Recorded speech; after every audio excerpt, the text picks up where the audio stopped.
कौन कहता है कि आसमान में छेद नहीं हो सकता। एक पत्थर तो तबीयत से उछालो यारो। नमस्कार, मैं जनवक्ता श्रीओम गौतम और मैं ऐसा इसलिए कह पा रहा हूं कि अब जो देश की जनता जाग रही है और जुडिशरी को अपनी राय से अवगत करा रही है कि किसी भी हालत में सुप्रीम कोर्ट या हाई कोर्ट के डिसीजन के नाम पर देश की जो एकता अखंडता है उससे समझौता नहीं किया जाएगा, न्याय के नाम पर अन्याय नहीं होने दिया जाएगा। इसका असर भी होता हुआ दिख रहा है। हम आपको बार बार ऐसे केसेस से अवगत करा रहे हैं या फिर आप कहें कि जनता की अदालत में ऐसे केसेस को रख रहे हैं जो केस देश के लिए बहुत ज्यादा, आप कह सकते हैं कि देश की सुरक्षा के लिए जरूरी है और जिनके माध्यम से यह प्रतीत होता है कि अभी भी जुडिशरी में कुछ जज हैं जो राष्ट्र की एकता अखंडता और सुरक्षा को मान्यता देते हैं, उसका सम्मान करते हैं, संविधान के अनुरूप फैसले लेते हैं। इलाहाबाद हाई कोर्ट का एक ऐसा ही बड़ा और आप कह सकते हैं कि बहुत अच्छा फैसला आया है जिसके पीछे अगर किसी को धन्यवाद देना चाहिए तो देश की जनता को, क्योंकि जागरूकता की वजह से ही आज हर हाई कोर्ट में ऐसे जज उभर कर आ रहे हैं जो राष्ट्र के लिए न्याय करने से अब पीछे नहीं हट रहे हैं। जस्टिस राजेश कुमार चौहान और जस्टिस प्रमोद कुमार श्रीवास्तव की खंडपीठ ने एक बड़ा फैसला लिया है। ये जो मामला था एक रोहिंग्याओं को बसाने, बांग्लादेशियों को संरक्षण देने के लिए एक व्यक्ति फंड रेजिंग का काम करता था और उसकी एंटीसिपेटरी बेल का मामला था। पहले सिंगल जज के सामने ये बेल की प्ली गई थी, उन्होंने इसे खारिज कर दिया और उस रोहिंग्या फंड रेजर की तरफ से अब खंडपीठ के सामने यह मामला रखा गया।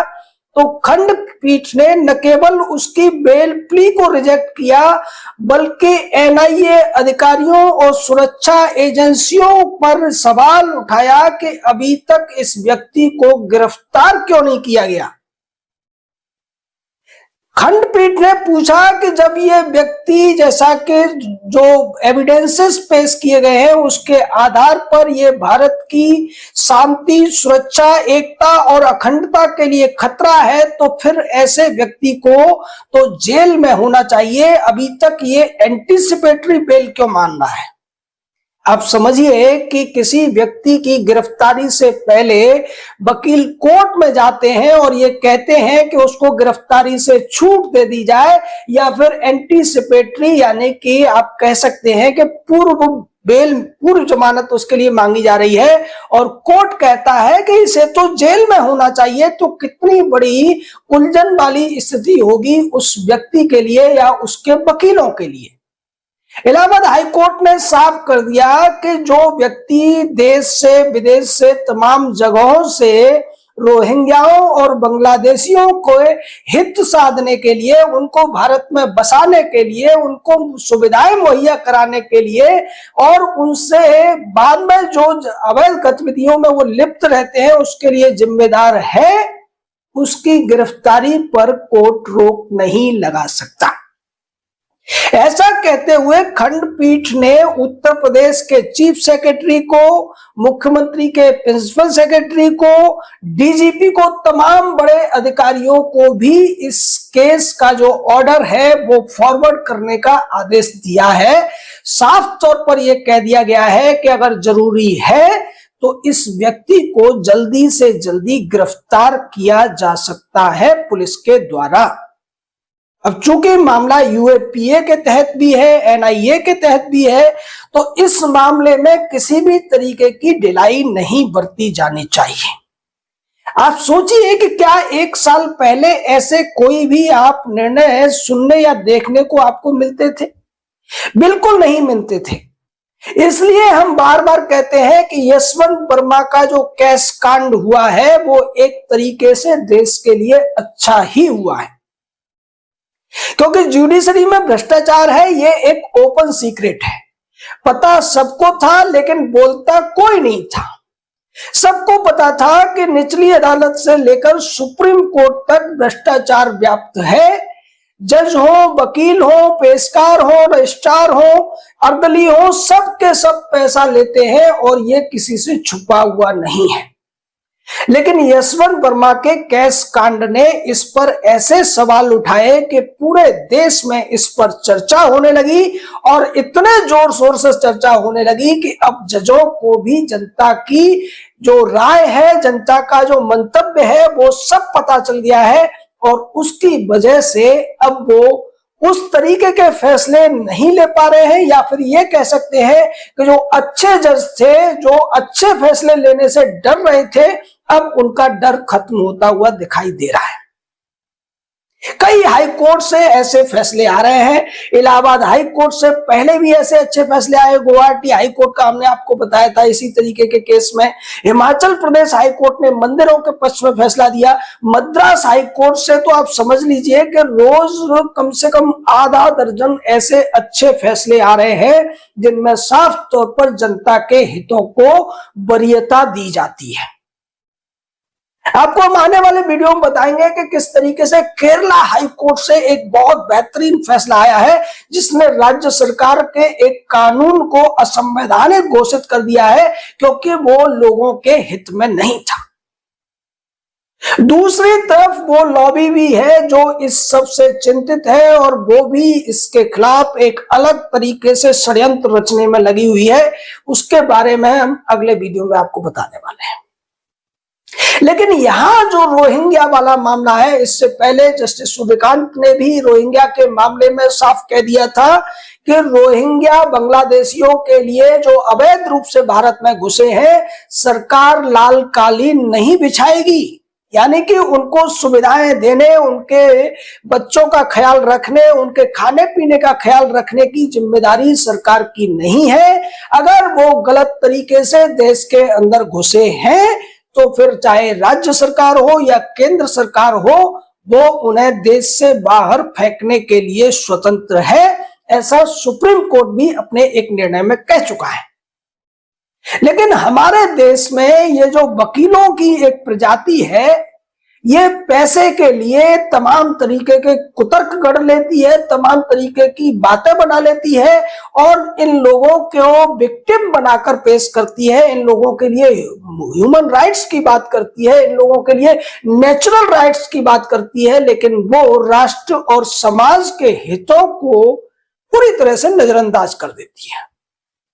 लेकिन अब देश में जजों के भीतर एक जन जागृति कह सकते हैं या राष्ट्र प्रेम की जो भावना जो दबी हुई थी, वो खुलकर सामने आती हुई दिखाई दे रही है। जस्टिस राजेश चौहान और जस्टिस प्रमोद कुमार श्रीवास्तव के इस फैसले में ये साफ तौर पर दिखाई दे रहा है। आप इसका दूसरा पहलू भी समझ लीजिए। इस तरीके के जब फैसले आते हैं तो जो कॉलेजियम की लॉबी है वो इन जजों से बिल्कुल नाराज हो जाती है। यानी कि इन जजों के सुप्रीम कोर्ट में प्रमोट होने के चांसेस कम हो जाते हैं। उसके बावजूद अगर जज अपनी निष्ठा और अपनी संवैधानिक ड्यूटी को निभा रहे हैं तो जनता का यह फर्ज बनता है कि ऐसे जजों के समर्थन में खड़ी हो, ऐसे जजों की सराहना करे और उनके फैसलों का स्वागत करे। क्योंकि दूसरी जो लॉबी है वो इन जजों पर दबाव बनाने की हर संभव कोशिश कर रही है। तमाम रिटायर्ड जो अधिकारी होते हैं उनके मार्फत पत्र लिखे जाते हैं, ऐसे फैसलों पर सवाल उठाए जाते हैं, तमाम तरीके की दलीलें दी जाती हैं, ह्यूमन राइट्स का मामला उठाया जाता है, आर्टिकल 14 से लेकर 21 तक की बात की जाती है, राइट टू लिबर्टी की बात की जाती है, right to freedom of expression and speech की बात की जाती है। मतलब तमाम बातों को जो संवैधानिक तौर पर केवल और केवल भारत के नागरिकों के लिए बनाई गई है, उनको इन अपराधियों और विदेशियों के लिए भी लागू करवाने की कुत्सित कुंठित कुचेष्टा की जाती है इन लोगों के द्वारा। उसको अगर रोकना है तो जनता को इसी तरीके से जागरूक होते रहना पड़ेगा।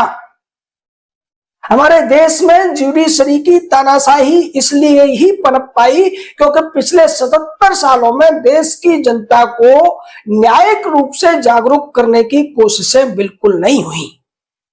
ना तो किसी स्कूल के पाठ्यक्रम में कानून पढ़ाया जाता है, न किसी ग्रेजुएशन के पाठ्यक्रम में। व्यक्ति जब ग्रेजुएशन करने के बाद लॉ करता है तभी वो समझ पाता है कि कानून क्या है। लेकिन वहां भी एक बड़ी दुविधा है। ज्यादातर जो कानून है वो अंग्रेजी में है और भारत के संविधान में स्पष्ट रूप से लिखा हुआ है कि संसद कोई भी कानून बनाएगी वो अन्य भाषाओं में रूपांतरित तो हो सकता है, लेकिन मूल रूप से वो अंग्रेजी में ही होगा। तो बहुत से एलएलबी करने वाले भी जो अपनी स्थानीय भाषा में एलएलबी करते हैं वो भी कई बार कानूनों को अच्छी तरीके से नहीं समझ पाते। वो केवल बेल के कानून समझ लेते हैं जिससे उनकी रोजी रोटी चलती रहे। थोड़े बहुत और मेहनत करते हैं, वो हाई कोर्ट तक पहुंच जाते हैं, लेकिन सुप्रीम कोर्ट पहुंचने के लिए कंपल्सरीली जो वकील है, जो लॉ स्टूडेंट है, उसकी बहुत अच्छी पकड़ होनी चाहिए अंग्रेजी के ऊपर। और यही वजह है कि सुप्रीम कोर्ट में, चाहे सुप्रीम कोर्ट बार हो या सुप्रीम कोर्ट के जजेस हो, उनमें वही लोग हावी हैं जो तन मन से तो देखने में तो वो भारतीय लगते हैं, लेकिन वास्तव में वो पूरी तरीके से अंग्रेजियत में रंगे हुए होते हैं। और इसीलिए उनके लिए भारतीय संस्कृति का, भारतीय राष्ट्र का, भारतीय सोच का कोई महत्व नहीं होता। वो अपने आप को ग्लोबल सिटीजन मानते हैं और ग्लोबल रूल्स के आधार पर ही, ग्लोबल थिंकर्स के आधार पर ही उनके फैसले भी आते हैं। इसलिए हम बार बार कहते हैं कि देश को वैधिक रूप से, न्यायिक रूप से, कानूनी रूप से जागरूक होने की जरूरत है। जब तक आपको अपने अधिकार पता नहीं होंगे आप उनके लिए लड़ नहीं सकते, और अगर आप अपने अधिकारों के लिए लड़ नहीं सकते तो इसी तरीके से जुडिशरी की तानाशाही आपको झेलनी पड़ेगी।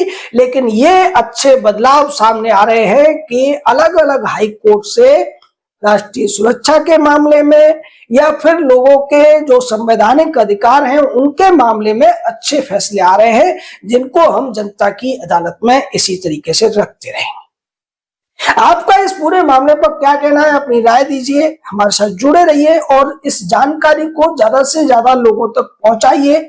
हमारे चैनल को लाइक कीजिए, सब्सक्राइब कीजिए, नोटिफिकेशन दबाइए और हाइप कीजिए, जिससे ज्यादा से ज्यादा लोगों तक इस तरीके की कानूनी जानकारी और केसेस की जानकारी आसान भाषा में पहुंच सके। जय हिंद, जय भारत।